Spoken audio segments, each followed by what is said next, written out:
5월 1일 수요 공부를 시작하겠습니다. 오늘은 특별히 12장 6절부터 공부하게 될 텐데요. 이 6절부터 내용이 굉장히 중요한 내용인데, 그것은 뭐냐면 우리가 제가 늘 말씀을 드립니다만, 이제 구약과 신약이 있고, 근데 구약과 신약은 분리된 것이 아니라 구약과 신약은 하나의 연결되어 있다고 제가 늘 말씀을 드리죠. 그걸 신학적으로 좀 어려운 말로 뭐라고 하냐면 이제 구속사라고 하는 표현을 써요. 구속사.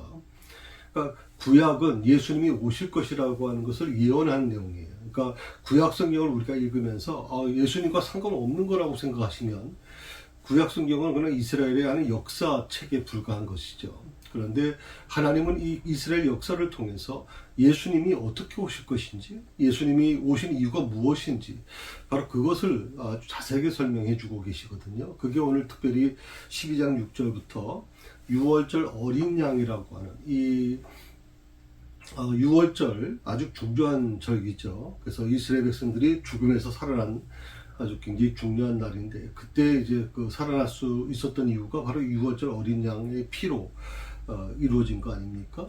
그 부분에 대한 부분을 제가 좀 오늘 설명을 드릴 겁니다. 그래서 6월절의 어린 양, 어떻게 예수님 오시기 전 수천 년 전에 일어난 이 사건이 모세의 지도력을 통해서 이스라엘 백성들이 이제 어린 양을 잡아서 1년 된 어린 양을 잡아서 그 피로 이제 문설주를 바르지 않았습니까?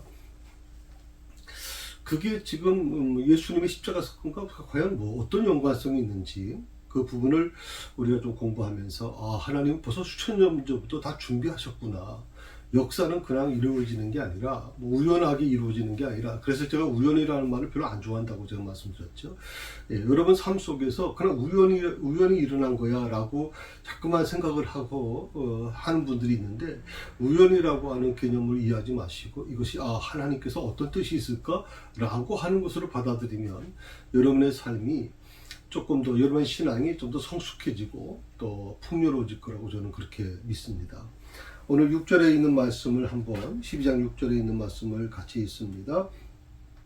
이달 열 나흘날까지 간직하였다가 해질 때 이스라엘 회중이 그 양을 잡고 그랬어요.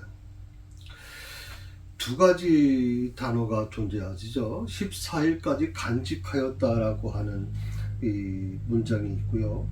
그 다음에 해질 때라고 하는 이 두 가지 단어, 그 다음에 회중이 그 양을 잡고, 이 세 가지 문장이 아주 중요한 부분이에요. 그래서 첫 번째가 14일까지 간직하였다라고 하는 이 문장에 대해서 조금 말씀을 먼저 드리겠습니다. 왜 14일인가 하는 것이죠.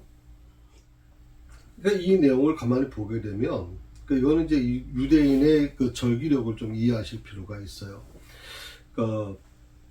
6월절 어린 양은 이제 아비벌이라고 하는 거, 아비벌. 이스라엘은 총 4가지 절기가 좀 존재하는데, 그 중에 하나가 이제 아비벌이에요. 10월 정도, 보통, 뭐라고 표현하면 좋을까, 이게. 아비벌이라고 하는 이 절기를 좀 이해하실 필요가 있는데, 아비벌의 10일에 이제 준비해서 3절에 보면 이제 그렇게 나오죠. 온 세중에 말하여 이르기를 이달 열흘에 너희 각자가 어린 양을 잡을지니 각 가족대로 그 식구대로 어린 양을 취하되, 열흘이라고 표현했어요. 열흘. 10일에 준비를 하는 것, 10일 동안 준비하는 것이죠. 그리고 그달 14일 되기 전까지 4일 동안 간직했다. 10일 동안 준비하고 그 다음에 4일 동안 간직해야 했다라고 하는 표현이 나와요. 그 이유가 뭐냐? 특히 아비월이라고 하는 걸 이제 니산이라고 하는 표현으로 쓰기도 하는데, 이 14일을 준비하라고 하는 것에서 보통 이 14일이 되면 어린 양을 언제쯤 잡냐면 이제 3시에서 5시 사이에 잡는다는 거죠. 그리고 그날 밤 12시 이전에 먹어야 된다라고 하는 게 규칙이에요. 6월절 규칙은 간단합니다. 14일, 아비월 14일, 니산월 14일 3시에서 5시에 잡고, 그 다음에 그날 밤 12시 이전에 잡은 양을 다 먹어야 된다라고 하는 표현을 갖게 돼요. 그런데 한번 여러분 가만 생각해 보세요. 예수님께서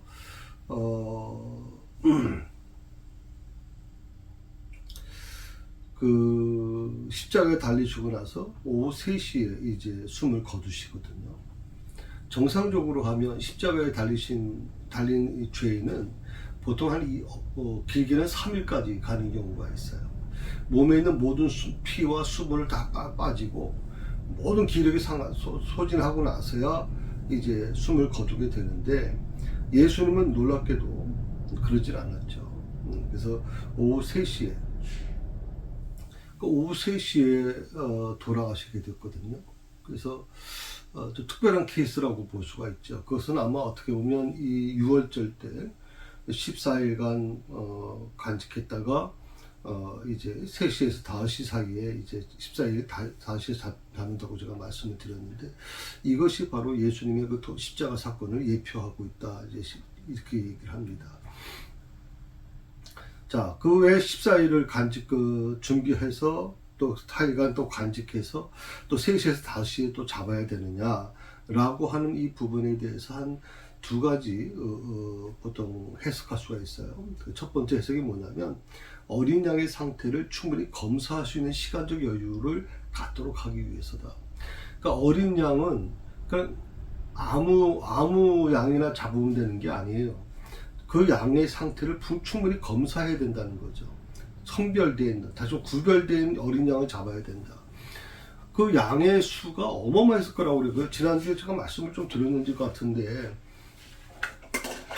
보통 그 양을 잡을 때 그 양의 잡는 상태가 어떤 상태였습니까? 보통 그런 제가 말씀을 한번 드린 것 같아요. 이스라엘 인구가 한 200만 명이라고 본다면 이스라엘은 20만 마리의 양을 잡아야 된다 그랬어요. 보통 양 한 마리가 한 10명 정도의 양이기 때문에, 먹을 양이기 때문에.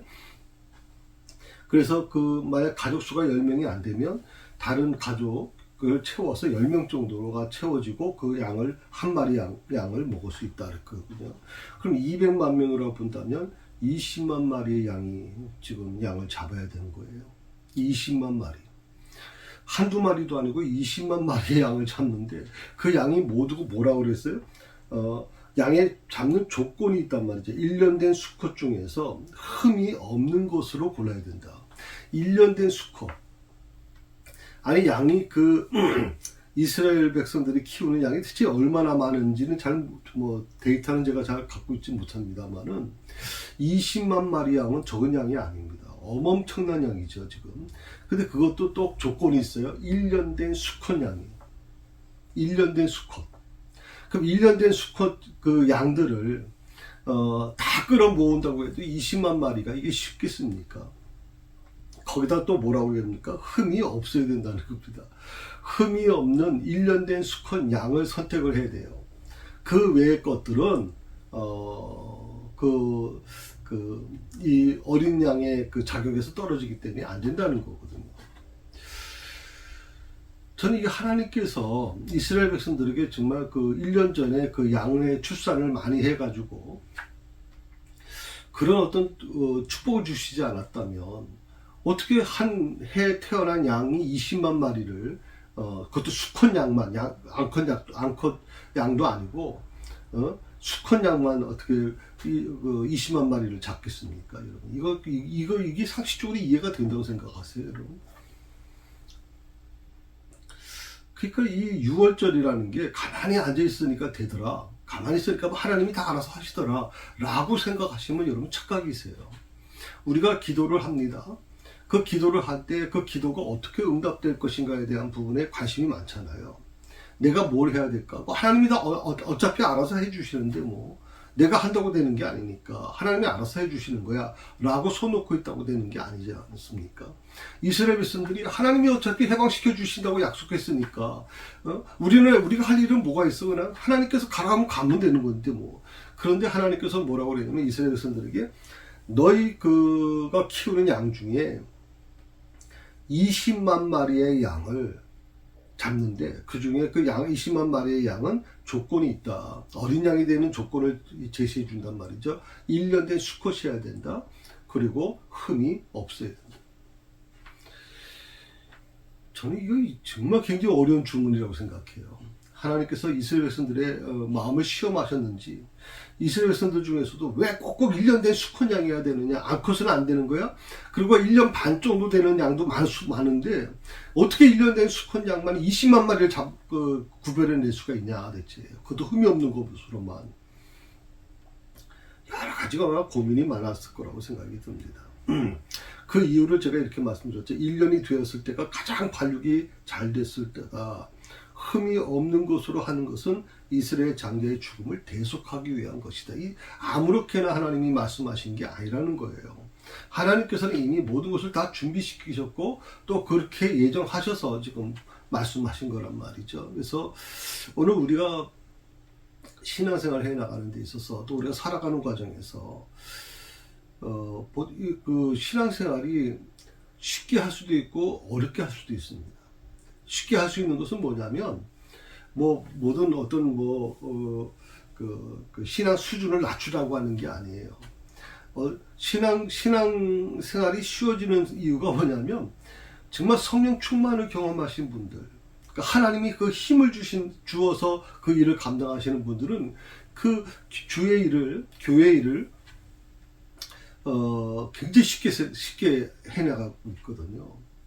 우리가 볼 때는 저러다 병나겠어, 저러다 힘들어서 어떻게 살지, 꼭 저렇게 해야 되나, 이렇게 우려를 하는 분들이 계시지만 그분은 굉장히 행복해 한단 말이죠. 근데 사실 일을 별로 하지도 않고 크게 무슨 몸을 쓰는 일도 아니고 시간을 헌신하는 일도 아닌데도 불구하고 늘 어떤 성도들을 이렇게 보게 되면 피곤해하고 힘들어하고 짜증스러워하고 어려워한단 말이죠. 그러니까 이것은 단순히 일의 분량에 따라서 문제가 아니라 그것을 받아들이는 사람의 어떤 자세, 마음의 자세라고 생각을 해요. 신앙의 자세. 하나님이 힘을 주시면 얼마든지 그 일을 해낼 수 있어요. 우리가 도저히 그 인간적으로 불가능한 일이라 할지라도 그 일을 함으로써 행복해하고 기뻐하는 분들이 있어요. 하나님이 그렇게 축복해 주고 계시거든요. 오늘 우리 자신을 한번 돌아보면서 나는 어땠는가? 나는 조그만 교회 이 사역 한 가지 하는 것도 막 힘들어서 마음에 영 불평불만 하고 내가 왜 일을 해야 되는가 그냥 원망하는 그런 마음이 계시나요? 어떤 분들은 제가 볼 때는 놀랄 정도예요. 5가지, 6가지 일을 감당하면서도 제가 오히려 목사가 걱정이 돼서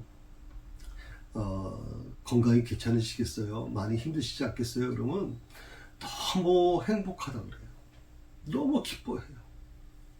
교육자들도 그렇게 못할 거예요. 교육자들도. 그러니까 우리가 신앙생활을 좀 신중하게 다시 한번 생각해 볼 필요가 있다고 생각을 합니다.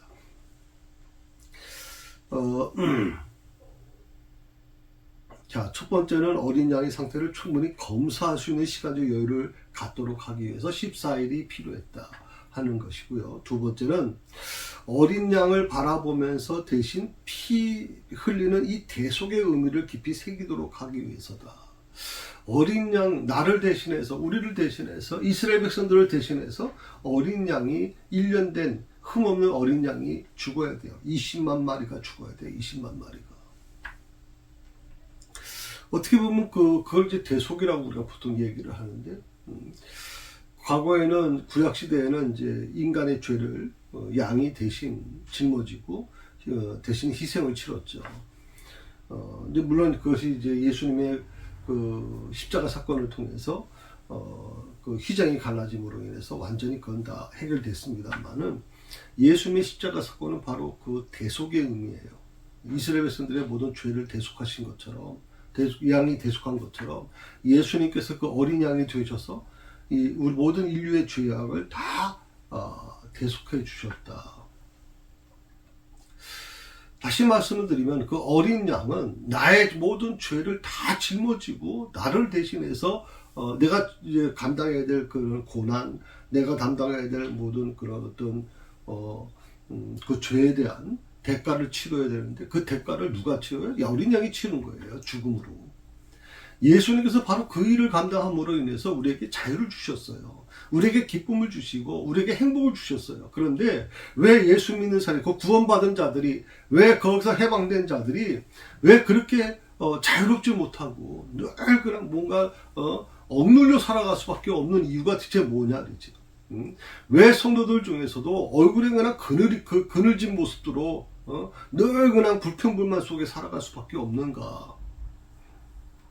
구원받은 자들이 얼마나 여러분 기쁘겠습니까? 이스라엘 백성들이 애굽의 그 장자들이 다 죽어나가는 과정에서 이스라엘 백성들에게는 단 한 명도 한 명의 그 아이도 죽지 않는 것을 경험하게 되고, 애굽의 모든 동물들이 전부 다 장자들은 다 첫째는 다 죽어나가는데, 이스라엘 지역 땅 안에 있는 동물들은 전혀 거기에 대한 해를 입지 않았을 때 그들이 그것을 바라보면서 뭘 느꼈겠습니까? 하나님께서 우리를 건지셨고 우리를 위해서 우리를 구원해 주셨다라고 하는 이 감격이 얼마나 컸겠습니까? 그리고 나를 대신해서 죽은 이 어린 양에 대한 그 희생에 대한 부분이 얼마나 마음에 컸겠습니까? 왜 내가 죽어야 되는데, 예? 내가 죽어야 되는데 어린 양이 대신 죽은 거 아니에요, 여러분. 그래, 그 희생이 얼마나 귀할 수밖에 없는 거잖아요.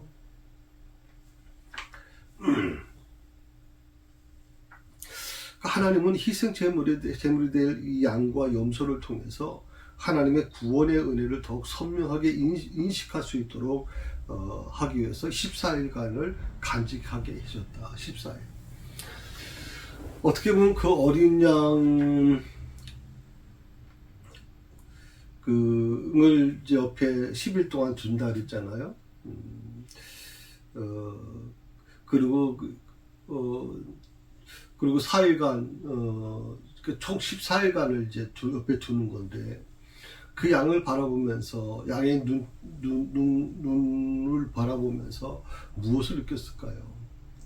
한 1년 된 양이면 아직도 어린데, 그 양을 바라보면서 나를 위해서, 우리 가족을 위해서 너가 죽는 거구나. 그걸 한 번으로 끝나면 모르겠는데 14일 동안 계속 그걸 느낀다면 어떤 마음을 가지고 있을까요? 어떤 마음이었을까 하는 생각을 해봅니다. 그러니까 하나님께서는 단순히 뭐 어린 양이 너를 대신 죽었다라고 하는 개념으로 이해하면 이거 시간 지나면 금방 잊어버려요. 그런데 하나님께서는 마치 시청각 교육을 시키는 것처럼 이것을 아주 굉장히 강력하게 인식시켜버리는 거예요. 마치 쇠뇌시키는 것처럼 14일 동안을 그 양을 옆에 지켜보라는 거예요. 옆에 데리고 있으면서 계속 그것을 묵상하라는 거예요. 14일 동안을. 여러분 신앙생활도 마찬가지, 성경을 읽을 때도 마찬가지예요. 여러분 뭐 한번 우리 보면 신앙이 어느 뭐 집회라든지 어떤 뭐 그런 어떤 기회에 은혜를 받았어요. 정말 그때는 막 정말 지금이라도 하나님 부르시면 기쁘게 가겠습니다라고 막 성령 충만해가지고 막 그랬는데, 이것이 얼마 가지 않아가지고 다 시들어 버린단 말이에요. 시들어 버려. 그러니까 그때 가격이 계속 이어지면 얼마나 좋겠어요. 근데 그 간격이 계속 오래 가지 않고 그냥 또 시들어지고 또 그러면 또 다시 또 반복되고. 이스라엘 백성들에게 하나님께서 이 14일의 그 시간을 주고 그 14일 동안 어린 양과 같이 있게 만든 이유가 뭐냐면 바로 그 어린 양의 그 희생을 기억하라는 거예요. 언제까지? 예수님이 이 땅에 오셔서 십자가 사건을 통해 십자가를 지시면서 십자가에서 죽으신 과정을 통해서 그것이 우연히 이루어진 것이 아니라 이미 수천 년 전에 하나님께서 이미 다 예정하고 계셨다라고 하는 것을 오늘 말씀을 통해서 다시 한번 되새기게 만드는 거죠. 그 다음에 6절의 말씀의 두 번째가 뭐냐면 해질 때야라고 해서 해질 때. 6절에 그렇게 나오죠. 이달 열나흘까지 간직하였다가 해질 때라고 했어요. 이게 그 히브리어의 원어에 보게 되면 벤 하르바임이라고 해서 벤 하르바임. 원문대로 해석하면 그 어떤 거냐면 저녁들 사이 좀 이상하죠. 뭐 조금 더 쉽게 얘기하면 이제 저녁을 보통 의미한다 그렇게 얘기를 했는데, 이 그 시간에 대한 설명이 한 크게 학자들 간에 두 가지 의견이 있어요. 첫 번째가 뭐냐면 그 해질 때라고 하는 개념이, 어떤 학자는 그 해가 진 무렵부터 해가 진 사이, 오후 3시에서 5시 사이를 그렇게 해석하는 분이 있어요. 해질 무렵부터 해진 사이. 그러니까 저녁들 사이라고 하는 표현, 그 원어의 뜻에 보면, 그러니까 해질 무렵부터 해진 사이. 그 우리도 보면 보통 아주 해가 진 상태가 보통 요즘 7시 조금 넘어서 이제 해가 지지 않습니까? 그 바로 전까지는 이제 해 질 무렵, 약간 그 해의 기능이 사라지고 약간 어두컴컴한 상태가 유지되죠. 그게 보통 한 3시에서 5시 사이다. 그러니까 예수님께서 십자가에서 돌아가신 그 시간이 보통 한 3시, 오후 3시, 4시 정도라면 바로 이런 해질 무렵이었을 것이다 라고 얘기합니다. 또 두 번째는 뭐냐면, 이 해질 때라고 하는 개념을 어떤 학자들은 뭐 이렇게 해석합니다. 해가 진 후부터 땅거미가 지기 시작해서 어두워질 때까지 사이. 이 시간을 보통 뭐라고, 어떤 정도의 시간을 얘기했냐면 6시부터, 오후 6시부터 7시 사이다.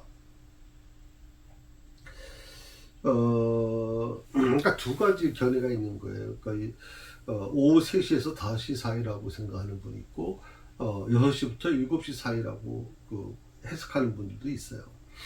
그러나 오늘 좀 유대인들이 그 6월절을 지킬 때, 대략 어떤 기준을 하게 되면 이제 3시에서 5시, 해질 무렵부터 해진 사이, 그 사이, 그러니까 오후 3시에서 5시 사이를 6월절 양을 잡는다라고 지금도 그렇게 규정이 돼 있단 말이죠.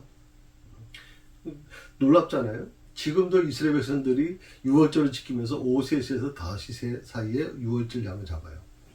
근데 예수님이 돌아가신 시간이 바로 이 시간이에요. 참 아이러니컬하죠? 아이러니컬합니다.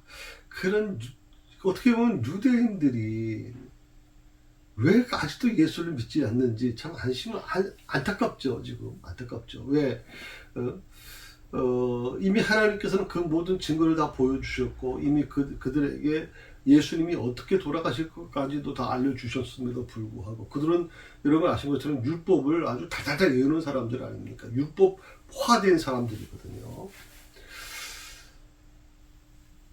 어릴 때부터 그렇게 교육받았으니까요. 그러니까 그런 부분들 보면 참 안타깝다는 생각을 좀 많이 해보죠. 그리고 회중이 그 양을 잡고, 세 번째 문장인데, 회중이 그 양을 잡고, 그러니까 제사장이 특별히 요구되지 않았다 하는 거예요. 그래서 원래 양을 잡는 것은 제사장이 하는 일이잖아요. 왜냐면 이스라엘 백성들이 자신의 죄를 탕감받기 위해서 양을 대속할 양을 데리고 오면 제사장이 그 양을 이제 제물로 잡는 거죠. 그런데 오늘 여기 보면 이제 회중이 그 양을 잡았고라고 하는 표현이 나와요. 회중. 가족 중에 가족을 대표하는 사람이 준비된 제물을 피 흘려 잡았다는 거예요. 그러니까 제사장이 없어도 얼마든지 가족의 대표가 그 일을 했다는 거거든요. 이거는 아마 아직도 이 제사장 제도가 확립되어 있지 않았고, 지금 뭐 노예 신분으로 있는데 제사장이 따로 있을 리가 없잖아요.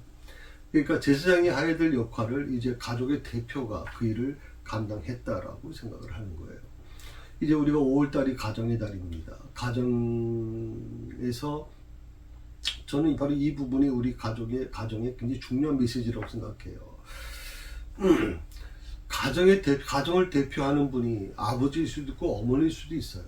가정을 대표하는 분이 믿음이니까 뭐 세대주는 아버지일 수도 있지만, 믿음의 눈으로 보게 되면 믿음의 세대주는 따로 있는 거죠. 그게 어머니일 수도 있는데, 그 가족을 대표하는 사람이 재물을 피 흘려 잡는 거란 말이죠. 그러니까 다시 말하면 영적 제사장이 되는 거예요. 우리가 만인 제사장이라고 하는 표현을 쓰는데, 영적 제사장으로서 가족을 대신해서 제물을 하나님께 드리는 이 놀라운 그 현장, 그게 가정이라는 거거든요. 그러니까 여러분 가정에 믿음이, 예배가 사라진다면 저는 그게 굉장히 불행한 일이라고 생각을 합니다. 여러분 자녀들이 세상에 많이 노출되어 있어요. 제가 정말 이렇게 말씀드리면 죄송합니다. 여러분 자녀들 다 핸드폰 사주시잖아요. 그리고 인터넷 하게끔 해주잖아요. 인터넷 하게 되면 여러분이 아무리 막으려고 해도, 과거에는 좀 이런 굉장히 성적으로 안 좋은 것들은 웬만하면 차단시킬 수 있는 기능이 많이 있었어요. 특히 TV 같은 경우에도 그걸 차단시키는 프로그램이 있어요. 이미 TV 나올 때부터, 텔레비전 나올 때부터 그걸 차단시키게끔 다 장치가 돼 있어서 아이들이 보고 싶어도 못 봐요. 비밀번호를 모르나. 그런데 핸드폰은 그게 안 된단 말이죠, 여러분. 핸드폰은 그게 안 돼요. 특히 틱톡이라든지 아니면 또 페이스북이라든지 유튜브라든지 상상할 수 없는 것들이 나와요. 돈 주고 비밀번호 하지 않고 또 부모 주민등록 하지 않아도요. 자기들이 보고 싶든 안 보고 싶든 관계없이 막 이게 막 홍수처럼 막 넘쳐나고 있단 말이죠, 지금. 전 여러분 두려운 생각이 들어요, 지금. 어차피 그 아이들이 핸드폰을 쓰지 않으면, 핸드폰 쓰지 않은 상태에서 친구들하고 다 관계가 유지될 수도 없는 거고, 이제 군대에서도 다 핸드폰 쓰는데 무엇으로 그 아이들을 통제시킬 겁니까? 무엇으로 그 아이들을 막아낼 것입니까, 여러분? 그 부모가 열심히 자식을 위해서 정말 돈 벌어서 그 아이들을 위해서 산다고 이렇게 얘기하는데, 요즘 아이들도 자녀 수가 많지 않다 보니까 이제 공주 왕자급으로 자라잖아요. 근데 그 아이들이 원하는 걸 다 해주면서 그 부모들은 정말 힘들게 돈을 벌어서 그 일을 감당하는데, 그 아이들을 어떻게 그러니까 부모가 살아왔던 그 시대하고 완전 다른 시대에 살고 있는 이 MZ 세대를 우리가 어떻게 그 아이들을 통제시켜 나갈 수 있겠어요? 그 아이들이 어떻게 감격스럽게 하나님을 알고 하나님 안에서 은혜롭게 살아갈 수 있겠어요, 여러분? 쉽지 않아요. 그래서 저는 여러분, 자녀를 위해서 울라고 하시는 이 주님의 말씀, 나를 위해서 울지 말고 자녀를 위해서 울라고 하시는 이 말씀을 우리가 깊이 새겨들어야 돼요. 이거 그냥 말하는 거 아닙니다. 정말 이제는 다른 방법이 없어요. 정말 자식을 위해서 울어야 돼요, 여러분. 하나님이 지켜주지 않으시면 이 아이들 걷잡지 못해요. 지금 걷잡을 수가 없어요. 너무 불행한 시대를 우리 아이들이 좀 살아가야 되기 때문에 좀 그걸 위해서 우리가 좀 기도해야 됩니다. 그러니까 가족을 대표하는 자가 14일 동안 이제 데리고 있던 양을 이제 오후 3시에서 5시 사이에 잡는다. 피 흘려 잡는다.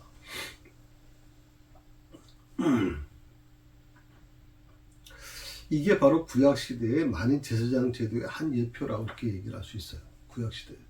구약시대에 놀랍게도 만인 제사장에 대한 예표가 이미 있었다라고 하는 것을 생각해 보면, 그 어떻게 보면 중세교회나 또 이 성경 구약 성경에 보게 되면 이제 제사장 제도가 만들어지면서 제사장이 다 일을 하지 않습니까? 그리고 예수님이 이 땅에 오셔서 마지막 제사장으로서 모든 걸 종결시켜서 만인 제사장으로 다시 복원시키죠. 만인 제사장으로 바꾸시는데, 그 만인 제사장을 바꾸시는 게 바로 제사장이 있기 전에 모세 시대에, 출애굽 시대에 이미 그 만인 제사장의 예표가, 제도가 있었다라고 하는 거예요. 가족의 대표. 여러분, 전 부탁을 드리고 싶어요. 우리 세상의 성도님들, 가족의 대표라는 것을 방치하지 마세요. 가족의 대표라는 것을 기억하시래요, 여러분. 그리고 자녀들을 위해서 눈물로 기도하시고 그 자녀들을 말씀으로 가르치기 위해서 노력하셔야 돼요. 세상 교육도 물론 중요하죠. 세상 교육도 세상 교육 할 필요 없다 이런 주장하는 목사 아니에요. 세상 교육도 중요해요, 여러분. 그러나 그게 다가 아니란 말이죠.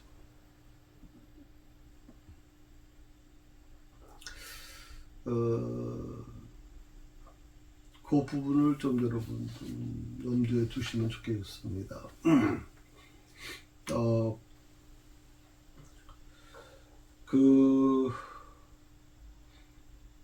실절에 있는 말씀을 좀 더 설명을 드리고 같이 조금 더 보충 설명을 좀 드리겠습니다. 7절에 있는 말씀을 한번 같이 보실까요? 예, 7절에 있는 말씀입니다. 그 피를 양을 먹을 집 좌우 문설주와 안방에 바르고, 그 피를 양을 잡을 집 집 문설주와 안방에 바르고.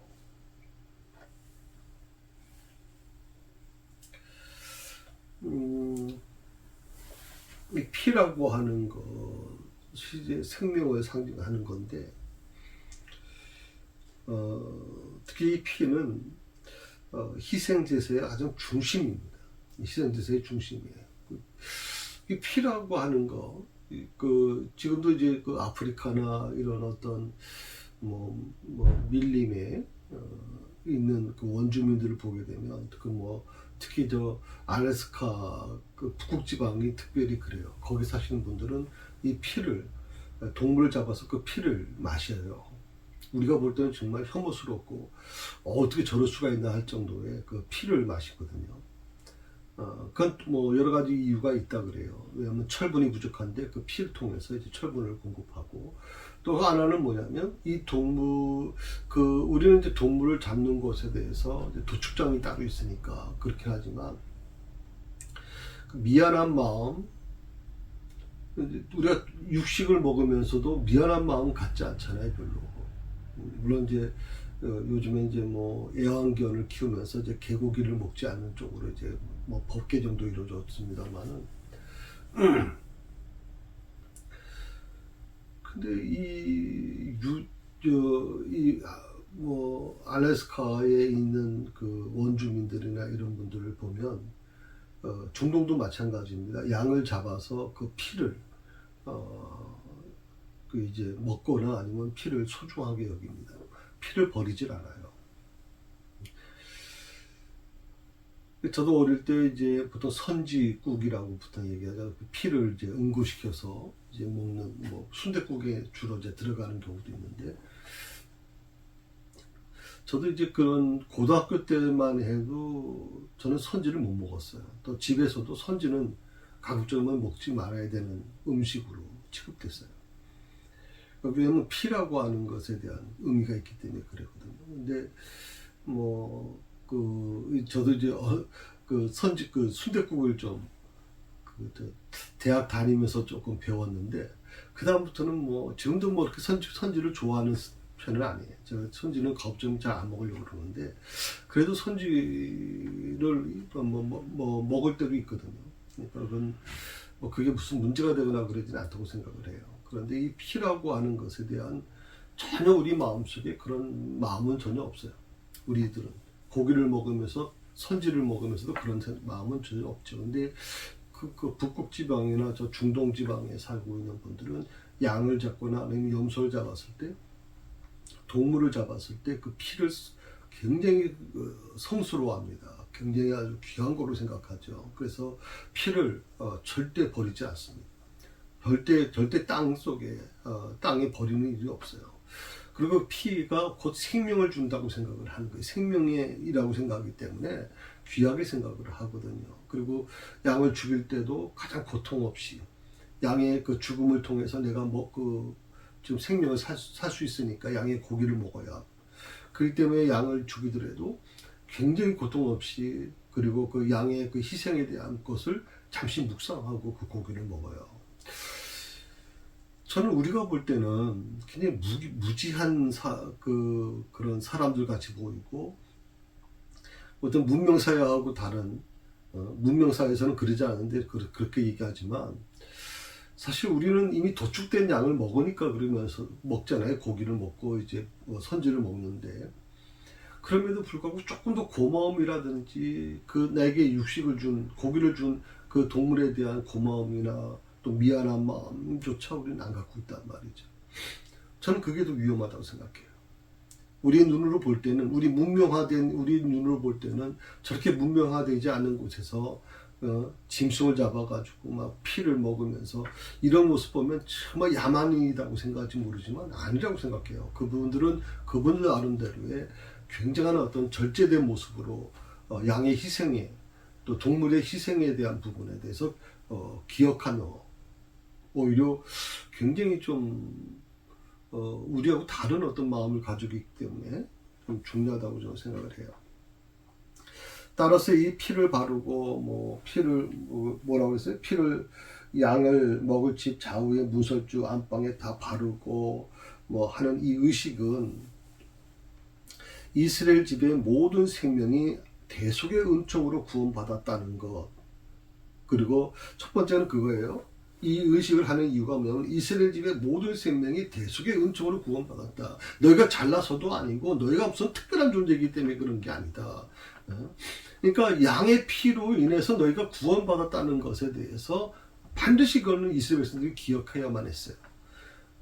우리가 지금 예수님의 그 십자가 사건을 통해서 예수님이 십자가에서 흘리신 그 보혈의 피를 기억하는 것처럼 그것처럼 이스라엘 백성들도 이것을 꼭 반드시 매년 6월절을 통해서 기억해야 되는 거거든요. 그리고 두 번째가 뭐냐면 이 의식을 통해서 그 생명이 어떻게 보면 한 짐승이죠. 양이라는 염소 같은 그 생명이 하나님께 바쳐졌음을 상징하는 성별의식이다. 성별의식.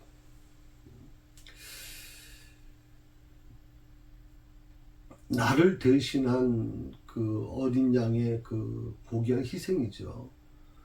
그 양도 생명이 있는 양이니까 그 생명을 바쳐서 내 죄를 대속시켜준 그 양의 그 모습들, 양의 그 희생이 아름다울 수밖에 없는 거죠. 그래서 그 피를 문설주에 안방과 그 입구에 다 바르면 그 이스라엘 백성들, 그 방에 있는 모든 이스라엘 백성들이 이스라엘 백성들만이 아니죠. 거기 애굽 사람도 있을 것이고 아니면 뭐 잡족이라고 하는 그런 어떤 타 민족도 있을 수 있어요. 이제 그런 사람들도 그걸 그대로 순종해서 따랐다면 죽음의 천사가 거기를 건너갔다는 거거든요. 성별 의식이라는 거예요.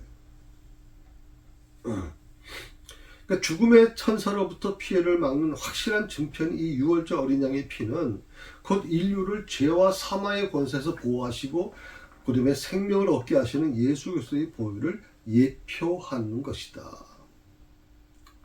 그러므로 히브리서 9장 22절에 있는 말씀을 다시 한번 좀 생각해 볼 필요가 있어요. 피 흘림 없이는 용서함도 없다. 피 흘림 없이는 용서함도 없다. 예수의 보혈의 피가 없이는 용서 자체가 없는 거예요. 하나님은 용서하지 않으세요. 우리가 용서받는 것, 하나님의 자녀가 되는 그 권세를 얻은 것은 바로 예수님의 그 보혈을, 대속의 보혈을 통해서 얻어진 거예요. 그래서 하나님의 자녀가 되는 권세를 얻은 것이지 내가 무슨 잘나서 그런 것도 아니고 내가 특별한 존재이기 때문에 그런 게 아니에요. 우리가 이것을 꼭 기억해야 될 것 같아요.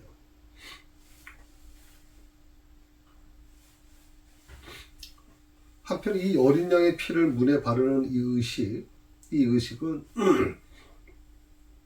두 가지 의미가 있는데 첫 번째는 6월절에만 실시됐고요.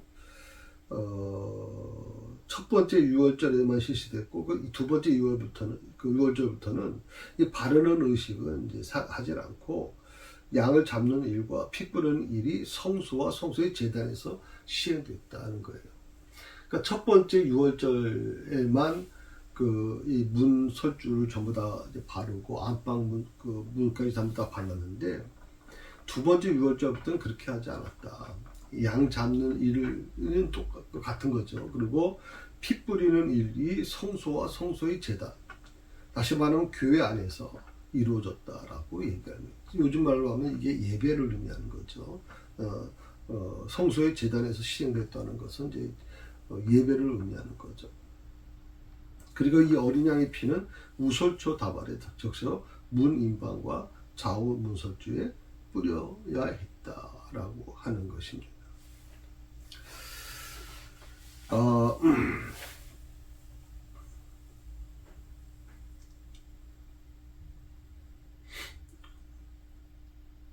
세례 요한이 예수님을 보고 이렇게 외쳤죠. 보라 세상 죄를 지고 가는 하나님의 어린 양이로다. 그러니까 예수님은요, 어떤 분이냐면 흠없고 점없는 어린 양을 의미하는 거예요. 그러니까 여러분이 이 출애굽기서를 읽으시면서, 특히 12장을 읽으시면서 이 12장에서 예수님을 보아야 돼요. 12장에서 단순히 이스라엘 백성들이 뭐 출애굽하는 그 사건, 하나의 사건으로만 보고 흥미로운 것으로만 보는 분들이 계실지 모르겠는데, 그것보다는 이 12장을 읽으시면서 예수님의 그 십자가 사건과 연결해서 보시게 되면 그야말로 이 사건이 어떻게 예수님의 십자가 사건과 연결되고 있는지를 우리가 알게 되죠. 그 속에서 우리는 구속사라고 하는 아주 중요한 것을 경험하게 되는 거예요. 신학대학에서 공부하지 않아도, 신학대학에서 공부하지 않아도, 여러분이 목사가 되지 않아도 이 구속사라고 하는 개념, 구약의 말씀이, 구약의 사건이 신약에 와서 어떻게 이루어지는가에 대한 마치 구약은 예표와 같은 것이거든요. 바로 이런 부분들을 우리가 생각해 본다면, 바로 이 그 세례 요한이 예수님을 보고 외쳤던 보라 세상 죄를 지고 가는 하나님의 어린 양이로다. 그 어린 이사야 선지자도 이제 그렇게 표현을 했습니다만, 이 어린 양이 어떻게 보면 사람의 그 모든 죄를 다 뒤집어쓰고 어린 양이 대신에 대속해서 죽는 거 아니에요. 예수님도 마찬가지잖아요. 우리의 모든 죄를 대신해서 다 죽으셨잖아요. 십자가에서 다 모든 걸 다 감당하셨잖아요. 그러니까 예수님은 흠없고 점없는 어린 양이라고 하는 것을 꼭 기억하시고요. 그리고 예수님은 거룩하신 하나님의 아들이시라는 걸 기억하시고, 그러니까 우리가 죄사함을 받은 것은 이 흠없고 점없는 어린 양이 되신 예수님을 통해서만 가능하다. 예수님을 통하지 않고서는 이게 가능할 수가 없어요. 예수님을 통하지 않고서는 대속이 없기 때문에. 근데 뭐 이단들 보게 되면 예수님 없이도 뭐 자기가 마치 뭐든지 한다고 생각을 하는 분들이 있는데, 이건 굉장히 위험한 수밖에 없어요. 베드로가 이렇게 얘기합니다.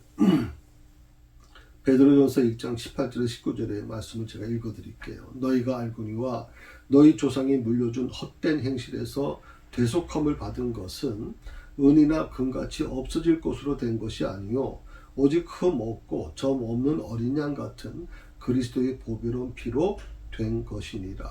아멘. 너희가 대속함을 받은 것은 금이나 은이나 금같이 없어질 것으로 된 것이 아니다. 돈 가지고 되는 게 아니다. 오직 흠 없고 점 없는 어린 양 같은 그리스도의 보배로운 피로 된 것이다.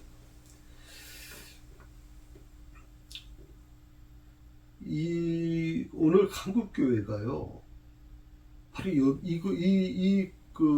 베드로전서 1장 18절 19절에 있는 말씀으로 돌아가야 된다고 생각해요.